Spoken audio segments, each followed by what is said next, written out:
Okay. Hello, everyone. Nice to see everyone in the comments there. We're about to get ready with this live stream here shortly. Before doing that, I do want to give you guys a sense of what we're going to be covering in this live stream with Focal. But to begin with, I just want to say it's a great pleasure to be, unveiling this headphone here, the Focal Celestee, with the folks over from Focal. And I look forward to what we're going to be talking about in this stream. To begin with, what we're going to be doing is I'm going to show you guys a little bit of a teaser for the new headphone. But as far as the giveaway is concerned, we're going to be doing that at the very end. So I want you guys to just wait until then, and we'll be doing a Q&A right before we do the giveaway. And with the Q&A, the way we're going to be doing this is the top two questions are going to the people who give the best questions. The top two questions are going to win a Focal Spark wireless IEM. So what I want you guys to do is wait for the Q&A section and think about some questions that you might want to ask the folks from Focal, and we'll pick two of you guys from the chat there, and then we'll contact you if you've had the best two questions. But let's, I guess, kick off the stream here. And I see everybody in the chat. You guys are all hyped.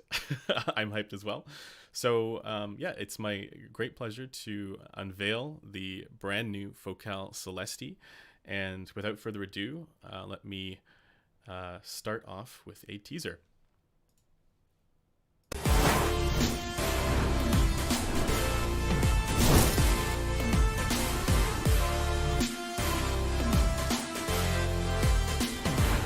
Hi everyone, I'm Megan, Product Manager for Headphones at Focal, and today I am very happy to introduce to you our new close-back headphones made in France in our workshop in Saint-Étienne.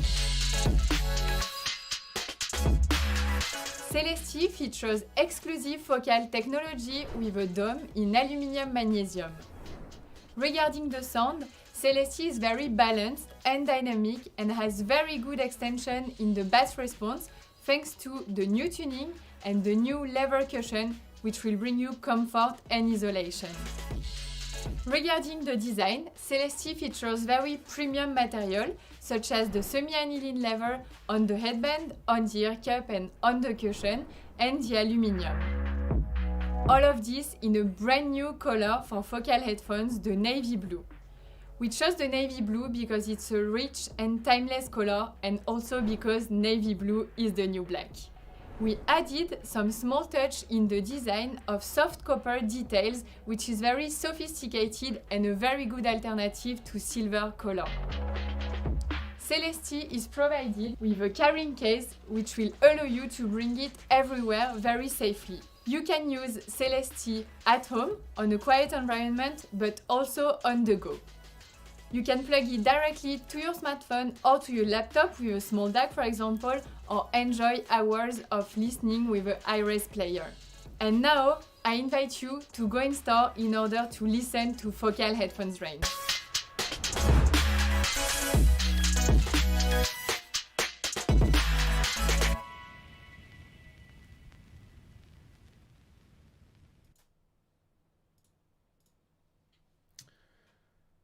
Okay, so you guys hyped?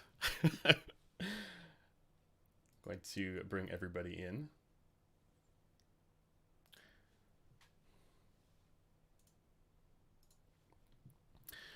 All right, everybody else on the live stream here, as we wait for everybody to enable their cameras. Here we go. So let me, I guess, introduce everybody here. So we have, of course, Chris, and he's part of Focal North America. And then we have Megan. We've had both Chris and Megan on before. Megan is the product manager for Focal headphones, and she's in France. Hopefully this time around we don't have the technical difficulties that we did last time with the connection. I wanted to say, I mean, it's a real pleasure for me to be talking with you guys today about the Focal Celestee, and of course, it's been awesome getting a chance to evaluate this and listen to this for the past week. So I'm really looking forward to chatting with you guys. We also have, of course, Tyler here, who's just working on getting his camera up and running. So let's. Camera's having fun. Yeah, we're good. So let's take it away. I guess the first question that I have for you guys, and I think it's the question that's on everyone's mind, is the name Celestee. And please correct me if I'm saying this incorrectly. Where does this come from, and how is it officially pronounced? So you got it right. It's pronounced Celestee. So good point. So we got it actually when we first saw the first prototype with the colors, this very dark and rich blue. So for us, it was we already thought about a name coming from, let's say, the celeste world, the stars, the sky. So it's really coming from this for this color, and so we had long sessions of finding a name, and we had so in French we say Celeste for all that is relating to the stars and the sky. And we just wanted to add, let's say, the E at the end to make sure everyone will pronounce it the right way, and to have also a name as we sometimes do, for example, with Stelia, which doesn't really exist in one language, but can be easily pronounced and related to this. It's interesting. I totally had not even thought of sort of celestial as like but that's a really good point. That's I think everybody's sort of gonna think of that now, because you're right. I mean, the navy blue does kind of have that kind of character to it. I guess so jumping in here with sort of the design of the headphone and some of the goals that you guys had with it. What were some of the, I guess, overall design goals with the Celestee? I almost said celestial. Was it based on feedback from the Elegia, or sort of, what was the process for that? Actually, yes, a little bit based on feedbacks we had from Elegia. Sometimes we thought that we didn't have enough perceived value and didn't have enough focal code on the headphones. So we obviously based our research also on the Stelia, because we find this, let's say, code with the holes on the grill, which we really want to keep for every focal headphones we will release. These holes on the grill, we want to keep it as a design code for all the close back focal headphones. Of course, with the focal flame that we will find now on every focal headphones. So yes, we made, let's say, long research to find codes to really identify a focal headphones and a focal close back headphones with the holes on the grill, but of course having new colors and not, of course, the same materials. Right. And for anyone who's sort of unaware of, pricing and where this sort of fits, how would you say the Celestee fits into the rest of Focal's lineup for the rest of the closebacks? Let's say that oh, sorry, Chris. Oh, no. Go on. Sorry. So let's say that as Elegia is on the entry level of the closeback, a little bit higher than the Elegia. So it's positioned at 999 euros and dollars. So the idea is still to have if I can say this like this, affordable and entry level headphones for its category, with a very good perceived value, very good quality, and of course a new tuning to not be as exact same as we can have on Stelia, Elegia, or even Radiance. Right. If you want to add some things, Chris, sorry. No, it's that's everything. I mean, obviously, Elegia did very well for us. Stelia is doing amazing for us. And again, we really wanted to build upon that energy that we've already created within that closeback headphone. Yeah, I was actually going to say, I mean, you guys have been, you started off with, the two big, heavy hitters in the open back headphone space. And in the last little bit, you guys have been very focused on kind of refining the process for closebacks with Stelia, Elegia, and Radiance, and now Celestee. So it's really cool to see. Yeah. I suppose I wanted to ask what some of the challenges were for, I guess, or what some of the challenges were and how they were overcome with designing this headphone. And maybe we can get into that a little bit when it comes to talking about some of the driver implementation and that kind of stuff. But just when you guys sat down and said, "Hey, let's develop another closeback here." What was something that you thought maybe, hey, this is a challenge, and how were some of the solutions thought of there?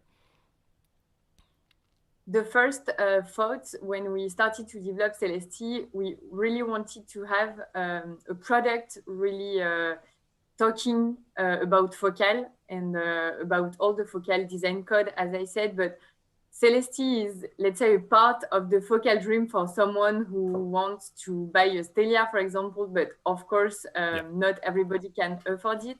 So for us, it's really the part of a focal dream, and having a product accessible that can talk to everyone, because I think a closeback headphones is easier, let's say, to use, and we use it more often that we can have for open back. So for us, it's really, yes, the entry in the focal world and in the focal dream with a very, very good product, with good perceived value, of course, good sound quality. And we truly represent what is focal and what we want to offer to customers. Awesome. Yeah. And on that subject, I mean, the look and feel, it is very, I mean, as you're saying, it's reminiscent in terms of that sort of design to the Stelia, just obviously with a different color scheme. And I got to say, this is, just on a personal note here, this is one of the best looking headphones, at least for my preferences and what I like in headphone. So yeah, I guess, I mean, you've answered that some of the design inspiration was from this celestial idea, and maybe, night sky navy blue. I noticed that you said that navy blue is the new black, which I thought was kind of fun. Actually, when we started to work on the colors, we worked with a color designer and which followed the trends of the color. And navy blue for us, it was very interesting because it's changed, of course, from the black that we can often see on the market, but it's not too, let's say, too much. It's sophisticated, but it's very easy to wear, and you don't have to, it's not too eccentric, if I can say it like this. It's a safe choice, but also very, very interesting because it really changed from the black that we currently see. Yeah. I mean, and it keeps that sort of like classy, sleek, yet like still not too crazy and out there, professional kind of look to it. That I mean, that's something I've always really loved about Focal's closebacks. I mean, just, I guess, Focal headphones in general. So I wanted to ask about the materials then that are going into the cup design and everything else, and sort of the similarities and differences that might be there with the Stelia, because there's a lot of inspiration there, clearly. So actually, we are also using some lever on the Celestee, so on the headband, beside the grill, on the ear cup, and on the earpads. It's not the same kind of lever. On the Stelia, we are using full grain lever, so really premium lever. When you touch it, the feel is amazing. It's very soft, and you really feel the quality. Here, for the Celestee, we went for semi-aniline lever. So it means that it's a lever which has a protective, let's say, I don't know. Like a coating? Basically a protective treatment. Okay. Yes, exactly. Protective treatment on it. So you don't see everything in the lever that we can see, for example, on the Stelia, because you can see on the Stelia very precise, for example, scars on the animals, things like this, which make actually every Stelia a unique piece, because we really have the life of the lever. Here it's a bit different because we have this treatment. So let's say all the lever are blue and without any any sign of life of the, but it's still very premium and very soft touch leather. And after, of course, we still have our yoke in aluminum. We have microfiber inside the Earpad for the comfort and the feel. And of course, cushion levers, but it's also for the material and also really for the tuning.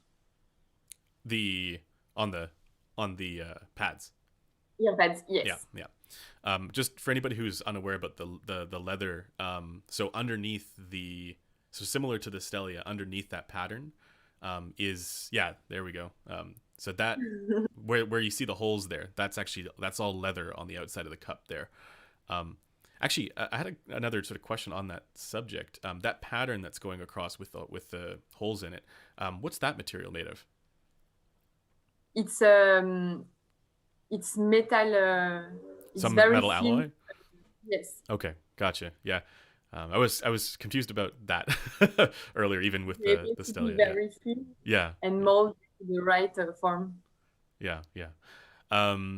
And I guess for the comfort and isolation, what I've noticed, at least for the way that it works for me, and maybe there's more to this, but I've noticed that for the comfort, this one has just a little bit more sort of clamp pressure than the Radiance and the Stellia. But and also I've noticed it has a little bit more like sound isolation. So it's funny, when I was at the office trying this out for the first time, and the guys were like, first thing you're going to notice is that you won't hear what we're saying as soon as you put it on. And so I was wondering, I mean, is this like intended for a specific use case that might be more like, portable, a little more out in public or at an office or in an environment where that kind of isolation is a little bit more, I guess, necessary?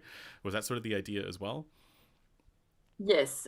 So we just modify a little bit between one or the other headphones, but in general, with the close back, we tend to be a little bit more clamp force that we do on the open back. But of course, we see very important use, for example, at the office, or now with all the home office we are doing, there is a lot of people are using the headphones, and there is a need for this and for better isolation, and of course, a portable use for sure. Yeah. Is any of that sort of, I guess, the slightly tighter clamp, is that also part for the tuning as well? Like to sort of ensure, the bass response and all that stuff? A little bit, but honestly, if already it clamps, it's just that we don't have to have any gap. For example, sometimes actually when we wear glasses, we can have some gaps and it can modify a little bit. But for example, between the Stellia, the Radiance, and the Celestee, it's not due to the clamping force. Right. Okay. Gotcha. So I want to get into now sort of the driver and implementation and some of the more techie stuff, if that's okay.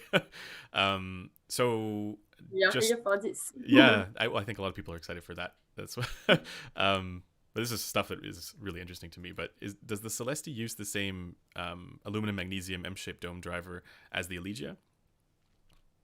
Yes. And is this different from the Radiance, or is that also the same driver? The three headphones share the same driver technology, yes. Okay, great. And as far as the implementation of this driver, what were some of the differences that you did with the Celestee compared to, I guess, the Elegia and the Radiance? So actually, when we start to develop a headphones, we think about the sound signature that we want to give, and we want each headphones to have a different sound signature, because we know that people have different taste and we need to have some different headphones. Of course, keeping, let's say, the focal sound signature, we won't go very far from what we are usually doing.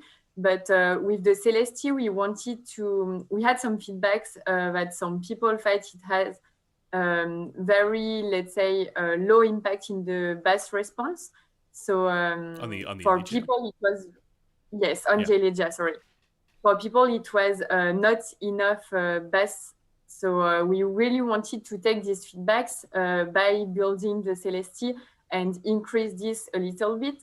So for this, we made some changes inside the ear cup with the acoustic treatment that we are doing, but also with the cushions, putting some leather cushion already increase the level of the bass response. I want to get to the pads as well, but before that, I did notice that there was a difference in the porting style between the Celestee and the Radiance, where the Radiance has it sort of like off to the side a little bit. What was sort of the idea behind that, and where that came from? Actually, the first requirement is design, because for the Radiance, we have let's say totally different design. The ring is not the same. We had to follow also the Bentley design code. Right. So we developed this new ring with this new vent. But of course, with the design, we had the acoustic engineers making sure that everything works well. So it's a bit different, but doesn't have a very important impact on the sound, because we wanted to be as closer as we have on the other headphones. That's interesting. So the porting differences and the way that that's implemented is a consequence of the different design for this piece here. Exactly. Whereas with the Celestee and the Stellia, you have the flame that you're able to use still. Exactly. Yeah. Yes. Gotcha. Okay, that makes sense. I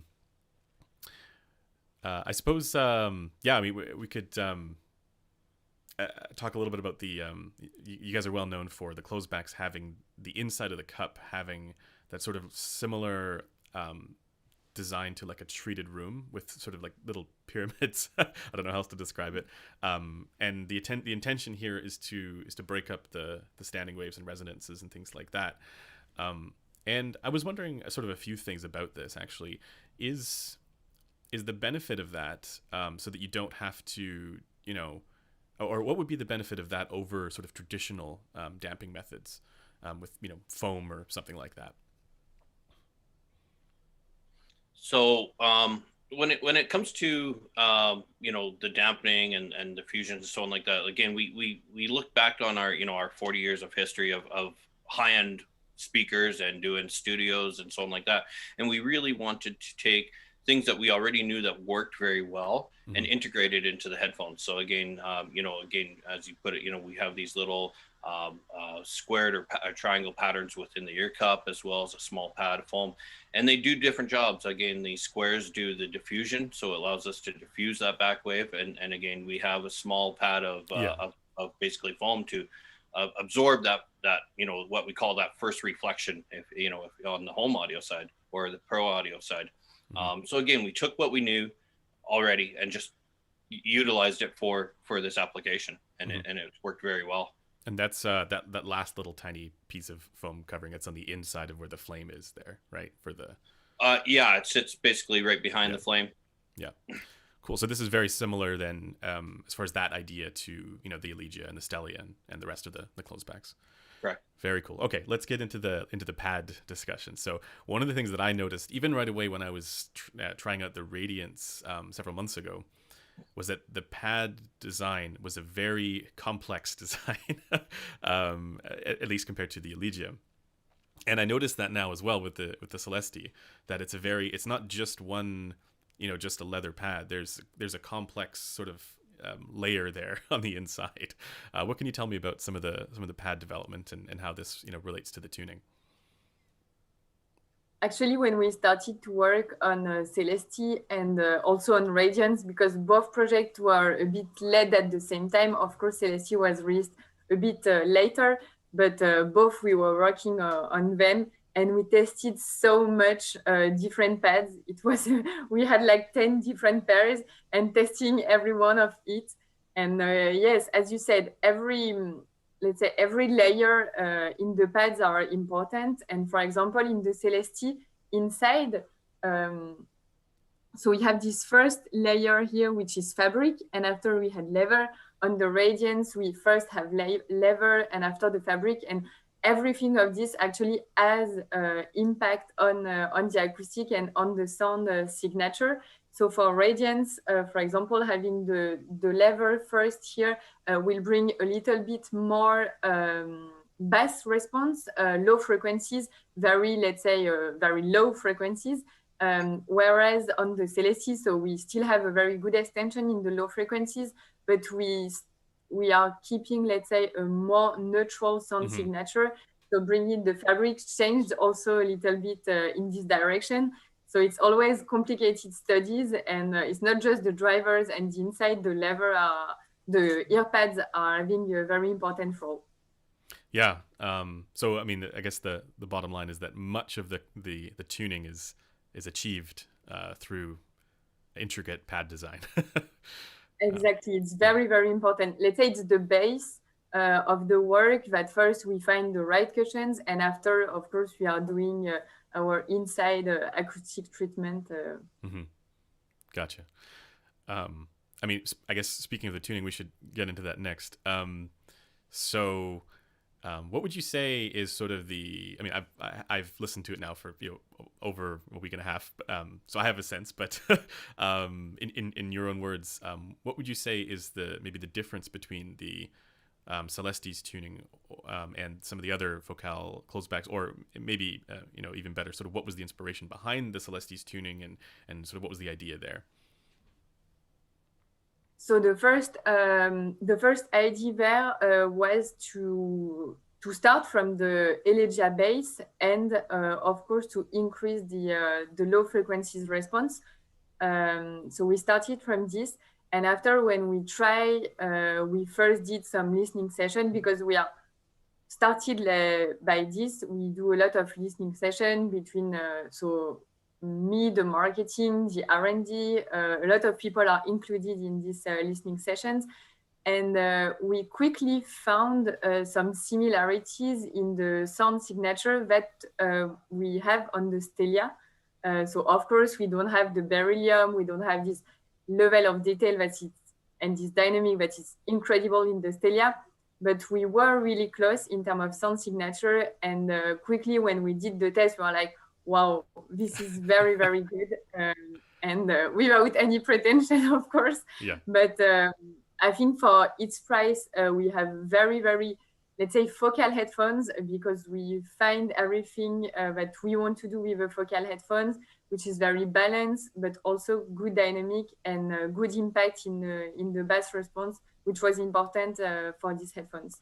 Yeah, it's funny because to me, listening to the Celestee for the last little bit, this is the one, or the closeback, that it almost reminds me of the Clear and the Utopia in some ways, for that sort of I guess the clarity there for the mids and the treble, and then it does have that low frequency extension as well. So I'd say mission accomplished on that one.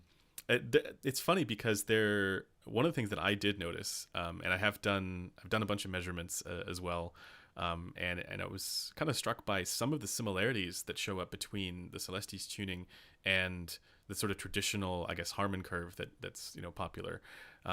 Was that intentional, or was that just sort of an accident that it had some similar features there, like the 200 to 300 hertz kind of lower mid range dip there? It was not really intentional, so the goal was not to follow this curve, but of course we wanted to have something very balanced. Actually, this dip also, we have it on almost, let's say, focal closeback headphones, because we noticed that in closeback, it's something, when we first listened and did a lot of listening session, we noticed that around 200, 300 hertz, it's something that can easily take a lot of space in the headphone, resonate a lot, and disturb, let's say, the sound. So that's why we always tune our closeback headphones like this. And thanks to the vent, also the vent helps a lot in this range. But yeah, it was not, let's say, it was not the purpose to answer right to the question. But in the end, yes, it's close, and it's the result of a long listening session. And yeah, I mean, to me, I find it so interesting that for closeback headphones, this feature, I'm inclined to agree. It is desirable. It helps with that sort of sense of clarity that the headphone has, and then you see the similarities show up in something like the sort of Harman reference curve there. So there's definitely something, good there about that idea. Actually, without this, it could be a lot overwhelming in the mid bass. Yeah. And Yeah. So this helps with ensuring that there's no bleed between the bass and then the mids. yes. Keeps it a very clear and clean response there. That's definitely been my experience with it as well. And actually, with this tuning, I mean, this also has a very, I can imagine it being, good for pro use as well, because it's very, a reference kind of sound. Was there any intention to make this something for pro use? Also, maybe with the extra, isolation or that kind of stuff. So for the moment, this one is not for, let's say, pro. For example, with Clear and Clear Pro, we have Right. special version for pro. But actually, it was, let's say, during the project, a demand for the pro saying, I love this headphone. Yeah. It's really what I need for the mastering, for example. Yeah. So for this, we didn't really have these feedbacks for the moment. But of course, when we release a headphone, we make it try to a lot of people. And maybe it could work for the pro, yes, but it's not really, let's say, intended for this, Right. Because we don't have all the special accessories and stuff. But I'm sure it can be also a good pro tool. Right. It's not a pro SKU, but it absolutely can be used by mixing and mastering engineers, because it has that kind of tuning. Okay, well, as far as the rest of the tuning, I mean, and whatever all the other differences were, I mean, are there any other challenges to achieving this tuning that happened during the iterative process that you were able to overcome, or was this just a matter of kind of starting with, as you said, so starting with the Elegia and saying, okay, what can we do from this point on, and change the pad design and all the rest of this to accommodate some of the feedback? Let's say it was mostly to how can I say, to improve regarding the feedbacks of the customers from the Elegia. It was also to be also different from the Radiance, because both the three headphones will live together. So we wanted to have different sound signature according to the customers. So for Radiance, we have let's say a warmer headphones, maybe with a better impact in the low frequencies, also a bit more high frequencies. Let's say it's a bit more loudness, if we can say it like this, for the Radiance, less neutral and audiophile, maybe a sound signature, because of course the partnership with Bentley means that we are not always targeting the same customers as we usually do with Elegia, with Telia, Clear, for example. So for us, it was really a new project and a different target that we usually do with focal headphones. So on the Celestee, after the Radiance, let's say it was a bit back to basic, right. and having a very good reference headphones and yeah. That I mean, that makes a lot of sense. And you now have experience. I mean, you guys have done 4 high-end closed-back headphones, including the Celestee.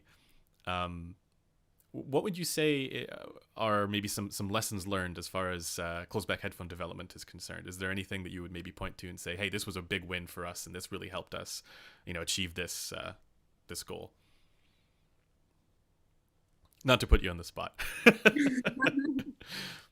It's a good question. I mean, that's a tough question, because I mean, ultimately we've had some really great success with the current headphones that we have, and I mean, Celestee is very unique, because we did take for the first time, we did take consumers that purchased Elegia and took their feedback and for developing a new headphone. So again, that's one of the things that makes Celestees very unique within our world. Right. So a lot of it is what I'm getting is that a lot of it is responding to feedback and incorporating that. Right. Also I mean, with the table. Yeah, and even when we launched Utopia back in 2016 and Clear in 2017, we did get a lot of feedback from consumers saying, we love your open back stuff. Now we want to see what you guys can do with closed back, and here we are. Right. Emphatically. And also, I mean, we haven't really covered the Radiance as much yet, so I was wondering if we could maybe dive into that a little bit as well. And Megan, you mentioned, it was designed, of course, in partnership with Bentley, and I wanted to know, I mean, if you could speak a little bit to how that collaboration came about, the Bentley collaboration, and just for everybody watching, this is the Radiance here. So if you can see this. So with us again, we are Focal Name. Again, we've been Focal and Name's been partnered together since 2011. On our name side, which is again is obviously known for our high-end electronics, and again, built out of the UK. One of our partnerships is actually with Bentley. Is that Name actually supplies the audio systems for the Bentley automobiles, and so again we've had this partnership. It's been many years. I'd have to really dig into deep on how many years it's been, but it's been a very good partnership, and this was just natural evolution. And this isn't. Oh, did we lose Chris? Oh, he's back. Okay. And this isn't the only collaborative product. This is just sort of the one that's in the headphones. But you guys also have the Name Muso limited edition with Bentley as well. I mean, are you able to speak to that at all? So again, we within the Name product line, again, we have what we call our Muso series. This consists of two models, again, Muso and Muso QB. These are basically all-in-one high resolution models. So with this is that it is a collaboration again with Bentley. So again, the color formats remain very identical to the Radiance. With this is a fully integrated streamer, amplifier, speaker system. So it's an all-in-one system. And we always refer to Muso as the high resolution solution. So yeah, I mean, it definitely seems like sort of the one of the, I guess, most complete pieces of kit. It certainly looks nice as well. Getting back to the Radiance and sort of the tuning behind the Radiance, Megan, you mentioned that one of the ideas was to try and, I guess, reflect maybe some of the let's say not audiophile ideas, but I mean it's still like audiophile in a sense, but there was maybe some other ideas that were involved in the Radiance as tuning. I wonder if you could speak a little bit more to that, and then maybe also one of the other things I noticed with the Radiance is that these pads are insanely comfortable. Was this, I mean, the whole idea behind the tuning and the comfort and the leather and that sort of luxury idea, did that all sort of go together, or where did all that come from? So actually, when tuning the Radiance, so as you were saying, we launched it. We also with the Muso. So we wanted, as it's a collaboration with Bentley, we wanted Bentley customers to go in his car to listen music at home or to listen to music with a headphones, to have a very good experience and let's say similar experience that he loves the sound in his car. He wants to have the same at home, the same on the go with the headphones. So it was really a first starting point on this, to have a coherence between all the experience he can have in the Bentley and the Name and Focal world. So we really we worked a lot with the Name engineers and also with the Name engineers that are working on the tuning of the Bentley car. Mm-hmm. So it was a very good starting point on the tuning. And after, of course, for all the materials, all the design, we really wanted to find the Bentley code. So for example, with the grill and the diamond pattern, it's the same pattern that we can find in Bentley car. We can find it everywhere in Bentley car on the seats, right. Mostly. And also we find it in the Muso around the button. So we really wanted to have design codes that are the same in a car with the Muso and with the headphones.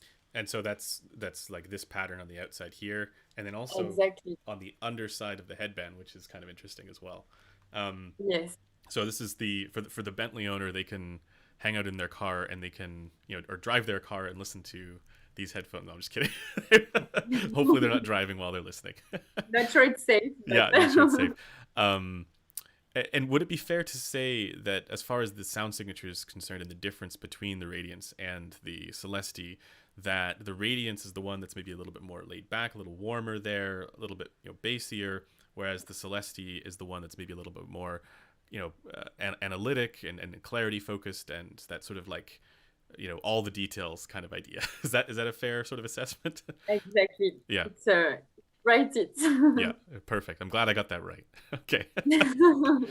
And I guess my last question about the Radiance is that one of the things that I was really surprised by was that the bass extension here was, I guess, more than I was expecting, because I was sort of evaluating it next to the Elegia, and I was even trying to swap different pads around and see what happened. And what I noticed was that no matter what pads I put onto the Radiance, it still had this crazy bass extension. And I was wondering, what was involved in being able to achieve that extra bass, I guess. So as I told before, there is a lot of tuning with the cushion, but also we have a lot of tuning magic happening inside the ear cup with all the acoustic treatment we can put, the acoustic paper. So of course, with the Radiance, there are some things we don't have in all the other focal headphones, which helps a lot to increase the low frequencies. And when we first listened to this new tuning, let's say this new ear cup tuning, we were really amazed by the level we can have, and still very clear and not no disruption or no distortion, let's say. Great. And that's basically all I had for my questions. But I know Tyler may have some questions regarding sort of brand and lifestyle and that sort of stuff. Tyler, I'm going to throw over to you. Oh, unmuted. Perfect. Yeah, sorry, I was interacting with the chat. It's a little bit difficult. Yeah, I imagine. Thousands of people. But yeah, like my thinking or questions are pretty. I'm not a hard question asker, as you know from last time we had a chat. But my thoughts are like I love these, and my biggest thing was always the colorway was never my favorite thing, but they have grown on me. Like I now do appreciate them, and I really like them a lot. And it's really cool too because they actually, as you wear like at leather, it's because real good leather, it changes and adds to the look as you wear it and use it and that kind of thing. And is that something similar that you'll see with these? You think with will the color will be changing as you use it and that kind of stuff with the headband and the pads? I know there's the microfiber, but is that going to be something that will be changing in there as well? So not too much on the Celestee because, as I said, there is a treatment on the leather which helps to protect it. So it will not change too much, less than the Celia, because with the full grain, of course, the leather has no protection, so it leaves and it can change a little bit with the colors. But on the Celestee, it will mostly keep the same when you receive it. And then another thing, which I think that the colors are fantastic. I haven't had the Celestee in hand. I've been editing. I sent it some photos, yeah. And not the easiest thing to edit when you haven't seen it in person. And get the color accuracy correct for the photos. But they're gorgeous. Like they remind me. So like the Radiance is another one of my favorite looking headphones I've seen.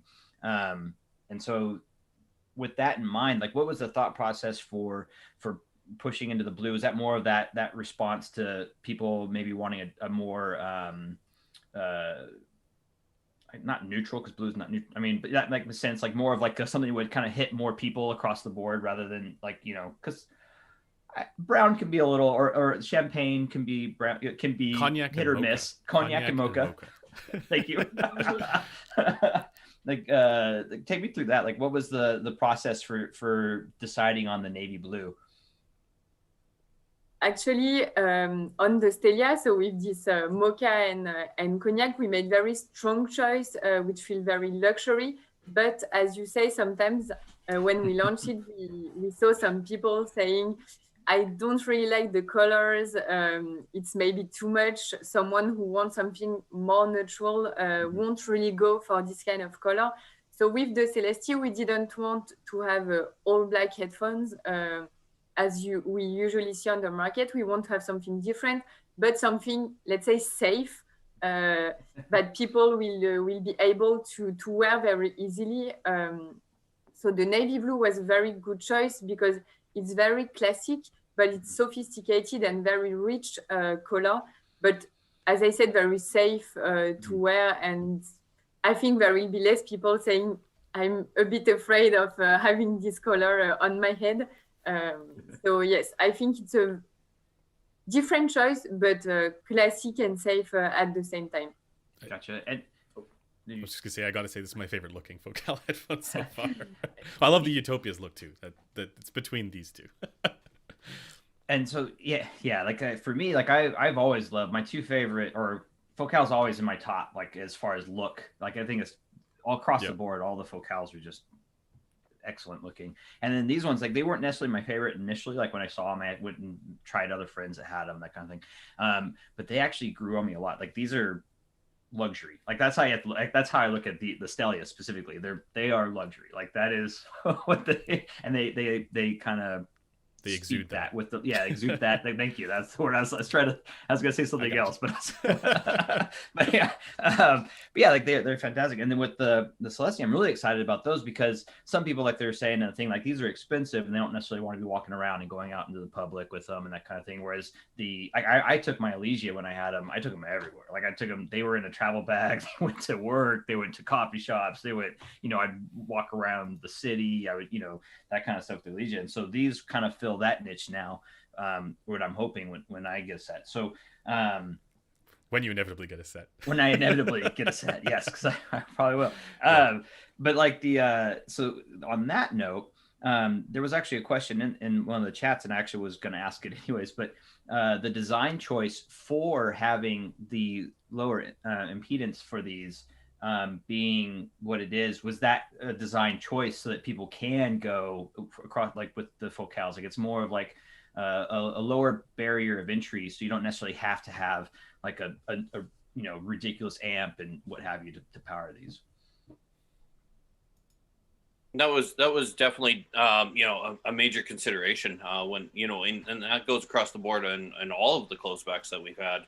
We can with the lower impedance compared to even Clear and Utopia, we can run these, and it'll be sacrilegious to say this, but I mean we could technically run these right off of your phone, and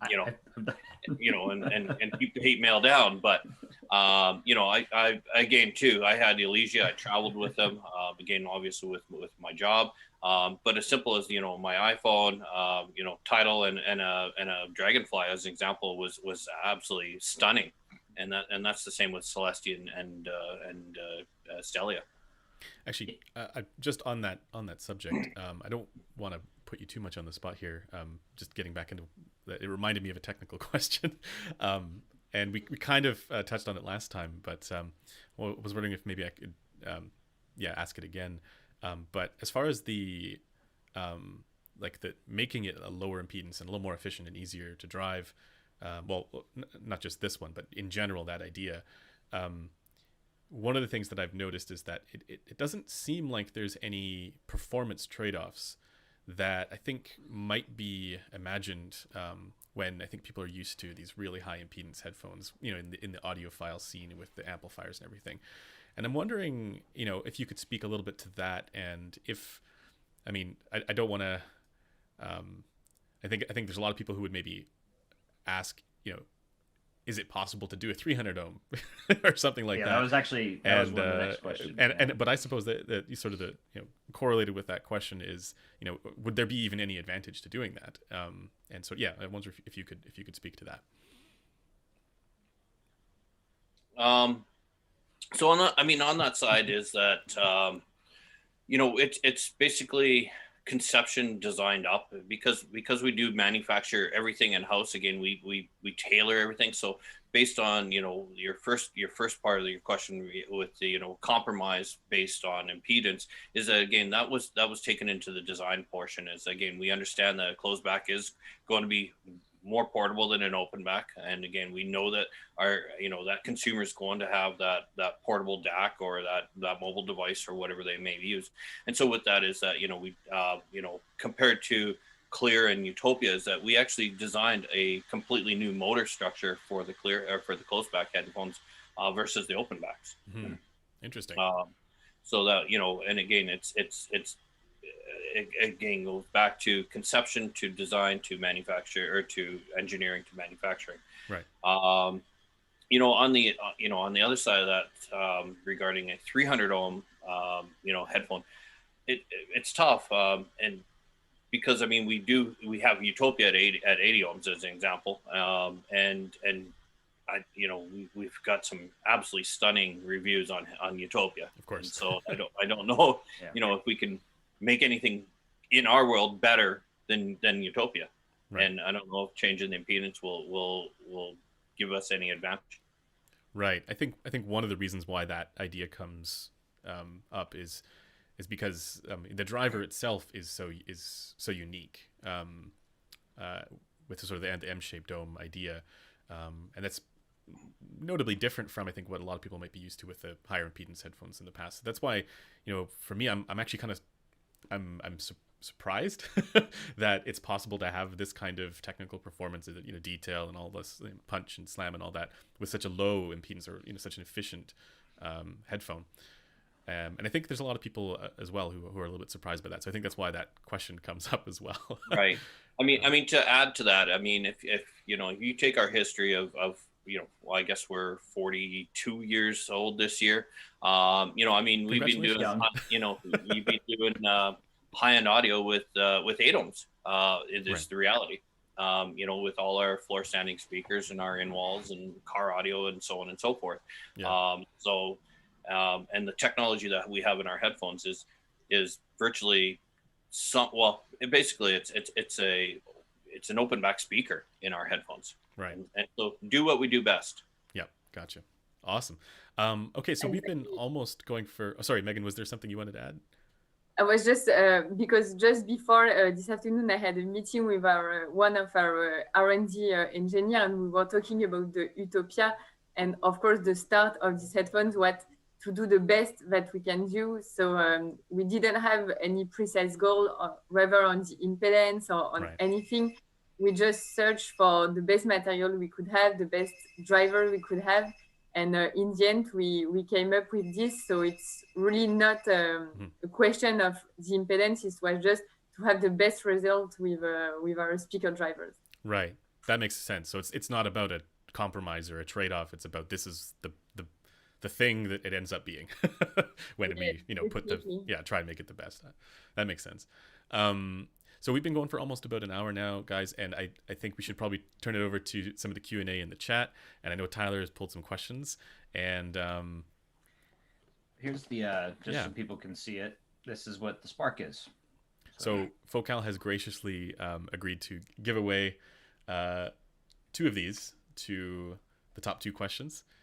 And so what we'll do is we will announce we'll ask the question, we'll announce the winner. So Tyler, who is the first winner? First question. Yeah. Or first winner? Well, actually, maybe just the first question. We'll go through some questions, and then we'll maybe we can do like a gallery, and we can decide what our favorite question is amongst us, and we can pick. Okay. Maybe that might be a way to. We'll vote. Okay. Let's see here. So first question was from Peter Coma. Does Focal have any plans for a portable DAC amp to pair with their headphones in the future, or partnering with somebody? I guess would be another way to ask that. So, for instance, like you guys partner with names. So, like, am I saying that right? By the way, yeah. It is name, yes. But yeah, like so something along those lines, even, or something in house, or along those kind of deal. Or if maybe this is one that can't give the secrets away. This is also true. If or we just be silent and go next. Yeah. From everything I've received on my side, currently we don't have any plans. But again, if we did, again, we could tell you, but we'd have to eliminate you. So We hunt you down. Second question was Marius Stark. Do engineers from Focal speaker department and headphones department compete in who makes the best sounding music experience? Wow. Wow. That's a good question. Actually, no, they don't compete. They work a lot together. And when we find some interesting technologies, for example, for headphones, we always speak with the guy from the home and speaker department. So we work a lot together. Also for the listening session, when we release a new headphones, all the guys from the pro and also the guys who design and work on the Grande Utopia will listen to the headphones, give their point of view. So it's really everyone in the same boat. But after, of course, regarding the listening experience, we know it's not the same between a speaker and the headphones, but everyone make his best to make sure we release the best product. Actually, just on that note, I mean, are both the speaker and headphone development done in Saint-Etienne? Both? Yes. Very Okay. cool. Okay. Yes, Cool. we have a team. Actually, we have, let's say, four departments: the car audio, the pro, the headphones, and the home audio with the speakers for the home.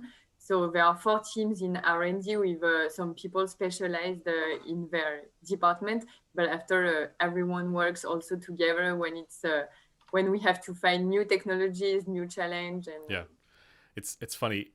Just the other day, I was randomly looking up on Google Maps Saint-Etienne and looking at the pictures, and it's a beautiful area. And there's is there a castle nearby? Is that?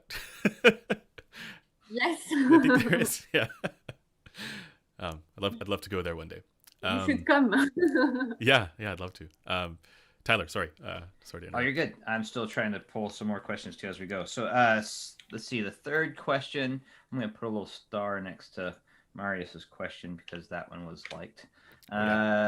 So plaid. My question for Focal: which Focal headphone model is the most owned and most used amongst the Focal staff?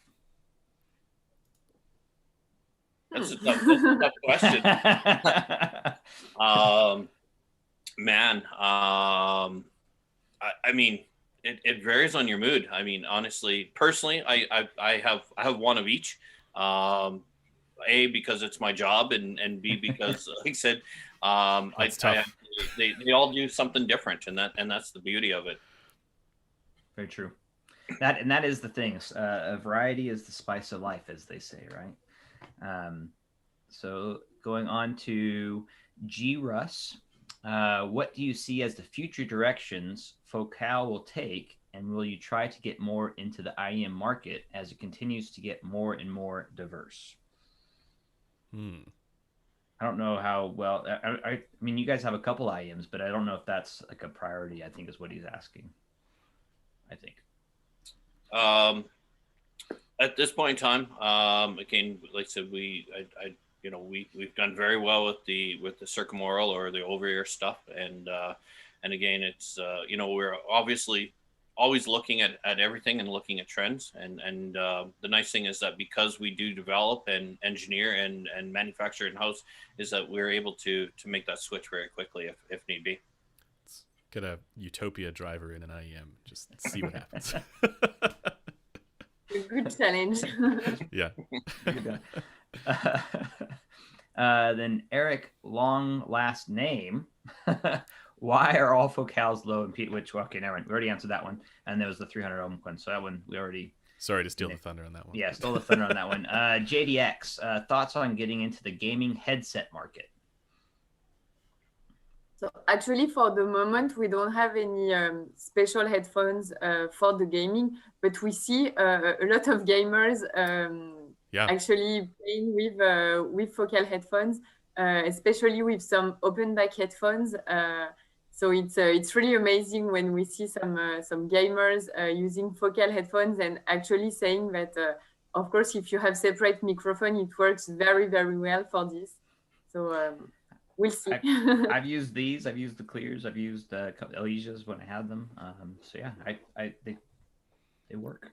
Well, I mean, and the other nice thing about that is that because they're light, they're not, you know, I mean, there's tons of high-end headphones that are much heavier, and so it's very easy to go for the long sessions with these.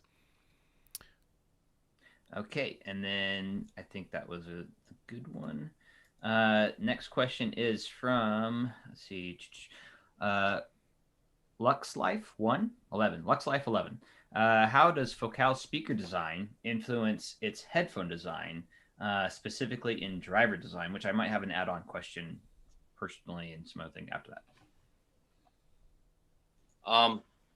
So when we got into the high-end headphone, and you know, world, I guess we'll call it, is what's very unique is, again, we were, you know, one of the first companies to introduce a new driver technology into the headphone world, you know, in almost over 30 years. The fact is that, you know, we've looked at traditional stuff like the electrodynamics, you know, magnetic planars and so on like that. And again, you know, some people may not know this, but we did have a previous headphone line that again used those same technologies, you know, starting back in 2012. But when we really wanted to step our game up again, we went back to our roots. And again, we've been designing and manufacturing speaker drivers since 1979, with, you know, through our founder Jacques Mahal. And so we took those roots and basically designed the headphones around our heritage. So, you know, I mean, we have a headphone that has a voice coil. We have a headphone that has a dome. You know, it has a surround as an example. Yeah. And these are all the same principles that we, you know, and technologies that we use in our home audio stuff.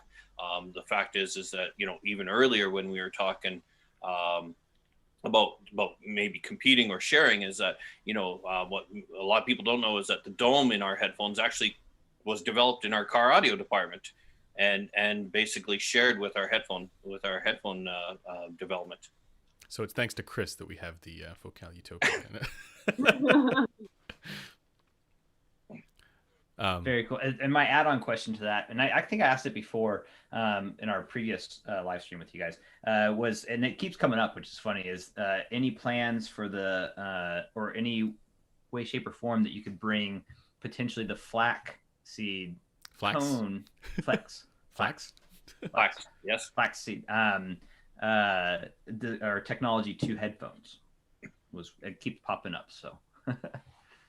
And Megan may add to this, but one of the issues, I mean, flax is very great for a cone material, but because of our technique is what we call a sandwich cone. So we actually take flax and sew it into linen or into sheets or fabric, and then we sandwich that between layers of glass fiber.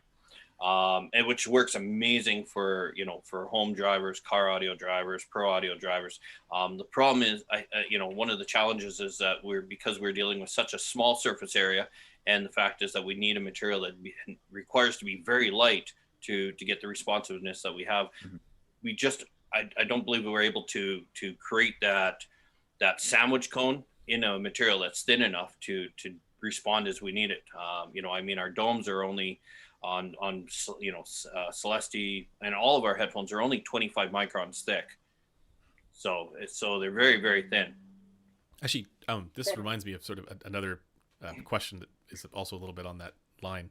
I think a lot of people have been curious. I mean, the Celestee and these the Radiance and Elegia, they all use the aluminum magnesium dome or aluminum magnesium driver, but are you able to say which part is aluminum, which part is magnesium, or whether there's any difference for the center versus the outside or anything like that?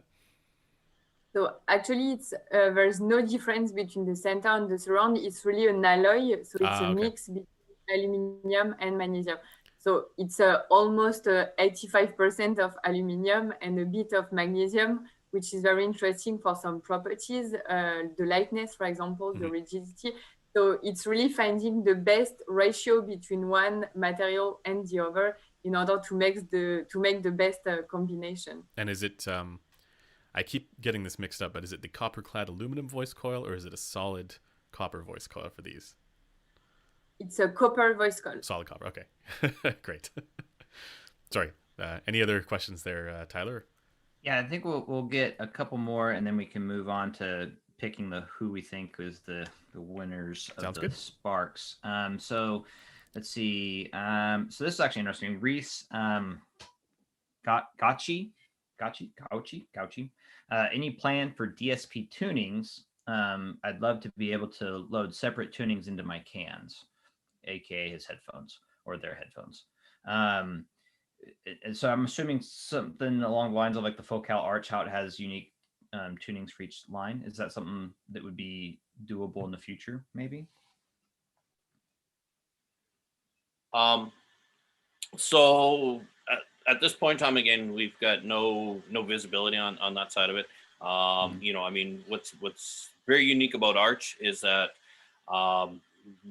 the Arch actually has what we call an impedance correction circuit. So it's actually based on the backside of the amplifiers, and it's not based on a DSP style before the amplifiers. And the idea behind this is basically to ultimately create a level playing field on all of our different headphones and different impedances. Very cool. Okay. And then Liam Kelly, the design language of Focal headphones is exceptional and distinct. What was the process that led you to the aesthetics of your headphones? This is probably a very long question. So actually, we have an in-house designer for both Name and Focal, who is working with us for a long time. And while working on the headphones, so as you saw, maybe the first Utopia, Clear, Stelia, Elegia were all a bit different, and now we really want to have these codes which are really identifying. So of course, all our headphones has the flame logo here. So it was a very good starting point. Say, we have this flame, we have this ring, which is very nice. We can have a lot of treatment on it, a lot of colors. So we start from this. And after designing the ear cup, the headband, which similarities and how can we create some codes? So of course, for the closeback, we took this Halls language, which is very now identifying Focal headphones, and which is very nice and differentiated, rather let's say plain cup. And for the open back, we are also trying. Working on it. I mean, we started and we worked on it, and you'll need to wait a little bit to discover it. Very cool. And so then on to Liam Kelly's question, which is the design language is kind of similar. Wait, no, I just asked that one. Sorry. Next one, Bob Keating. Would Celestee be best paired with a single malt scotch or a vodka martini? I'm a whiskey guy myself. With our color combination, nice, we match with both. Yeah, touche. That's a good point. And then last two questions. Walther P99B. Will there be more options for customization in the future, like custom colorways, pads? I'm willing to pay extra. For the moment, it's not planned. We have, let's say, a unique and single design for each model. We always have one finish, but maybe why not one day? Very cool. I mean, to add to that is that as you guys kind of mentioned earlier, is that all of our ear cups are interchangeable between all of the different headphones. Obviously, we prefer that that you utilize the ear cups that come with it. Sorry, but pads? But we found out very quickly that again, everyone has different tastes and different opinions on it, and so you can go all the way from Utopia to Celestee and change the ear cups across all of them, and all the ear cups are also sold as accessories. So, sorry, you said ear cups. Do you mean? The cushions? Pads. Yeah, okay, pads. Gotcha. Sorry, my bad. Yeah, no, all good. And then the last question is from WAA.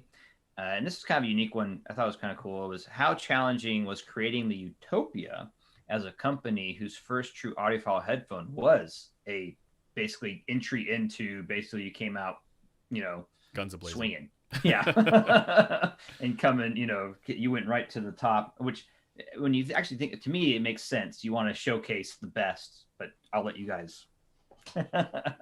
Actually, Utopia was 4 years of research, so a very long and very challenging project. And at the beginning of the project, so we first launched some more nomad headphones with the Spirit as a crusade in 2012. And when we started to launch some headphones, everyone was talking about which one is your favorite headphones, which one do you prefer the most, the pros, the cons. And actually, when discussing all internally, we always had different tastes and different opinions, and always some cons were coming. So we were like, okay, it might be a challenge, but why don't we create the headphones that could gather every one of us, find the best headphones we could have, and commercialize it. So it was a very big challenge, a long time of finding everything in the market, what does exist, what does not exist, how can we improve. And of course, we had on the home audio and the speakers, this crazy material with the beryllium. Mm-hmm. So everything working around this. And in the end, we came with Utopia, and it's a huge success. And I think we have accomplished what we wanted to do with this. So now the level is high. If we want to do better than Utopia, we need to work a lot. It's like the pole vaulting, right? It's like kind of yeah.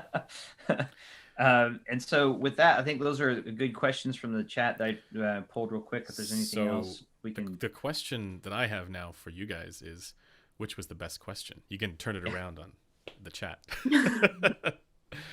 Yeah. Maybe I'll let you guys go first.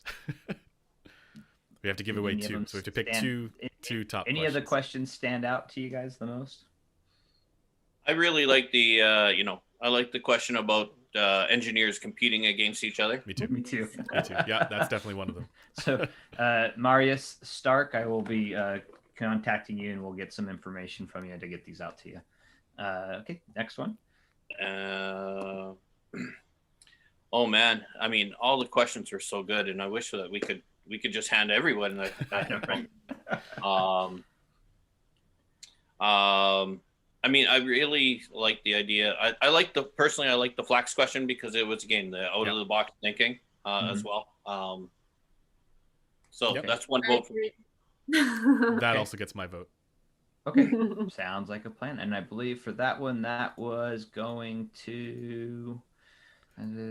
Yep. So the Lux Life 11. Lux Life 11. Okay. I will mark those both. Thanks. So Lux Life 11 and Marius Stark. We will. So we probably have your emails if you signed up for the giveaway of the Celestee. But if not, we'll contact you on your YouTube page. Mm-hmm. All right. So the moment that everybody's been waiting for. The giveaway of the Celestee. Who's it going to be?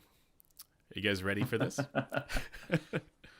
Ooh, I see you have the art. Wait, no, that's the stand. I see. Yeah, I have the same stand back right there. Yes. I think. Yeah. Alrighty, guys. I hope the chat is going sufficiently crazy. Let's get a collective drum roll as I populate all the names.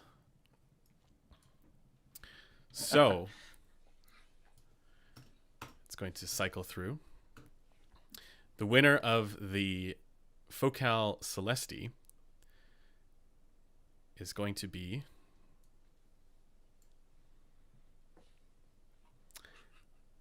Jacob De Vega. Jacob De Vega, congratulations. I hope I'm saying that right. Jacob De Vega, congratulations. You've won a brand new Focal Celestee. And I want to thank everybody for participating. Yep, the chat is going absolutely nuts. Jacob De Vega will be in touch with you. I want to thank everybody for participating, and also just big thanks to Focal for joining us here and doing this giveaway with us. And it's always a pleasure to talk to you guys. So this has been awesome. Awesome. We had many requests to have you back on. So Yeah. So I'm glad we could make this happen. Yeah. And the quality was better than It was last time. perfect. It was perfect, you guys. Yeah. Thank you so much. I really hope that Jacob, you will like your Celestee, and I invite all the others to have a try and let us know what you think. Yeah, and that's going to conclude the live stream, guys. Again, thanks to everybody for tuning in, and thanks for participating. Your questions were all awesome. And I just want to also mention that I've put together my own review of the Celestee, the short, I guess, Cole's notes, if you will, is that I absolutely love it. But that review will be posted tomorrow, so stay tuned for that. And then we will also be covering probably this and with other comparisons and other things like that on the channel as well in the near future. So yeah, that's about it. And I'm gonna say thanks again to Chris and Megan and Tyler for doing